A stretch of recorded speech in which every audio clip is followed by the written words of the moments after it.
Ivana Alawi, ibinahagi ang kanyang near-death experience nang dahil sa isang komplikasyon sa kalusugan. Sa isang YouTube vlog, dito ay binahagi ni Ivana ang dahilan kung bakit siya na-confine sa ospital noong mga nakaraang linggo. At ito raw ay dahil sa komplikasyon sa kanyang ovaryo na naging sanhi ng pagkakaroon ng tubig sa kanyang tiyan at lungs. Sa naturang vlog, sinabi ng actress vlogger nang nangyari sa kanya ay isa sa mga pinakamatinding pain na kanyang naranasan.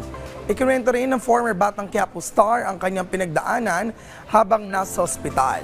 Ayon sa kanya, sa sobrang dami ng fluid sa kanyang tiyan ay umabot na sa punto na mukha na siyang 5 months pregnant. At sa sobrang sakit ay tila hindi na raw siya makahinga at makakilos ng maayos. Hinikayat din ni Ivana ang kanyang followers na magpa-check up o pumunta na sa ospital kapag may nararamdamang hindi maganda sa katawan dahil nagpa-ospital lamang daw siya noong hindi na niya kaya at nagpanik pa raw ang mga doktor dahil umihina na ang pulso niya. Sa uli, sinabi ni Ivana na siya ay patuloy nag-recover at nagpasalamat siya sa lahat na nagdasal para sa kanya.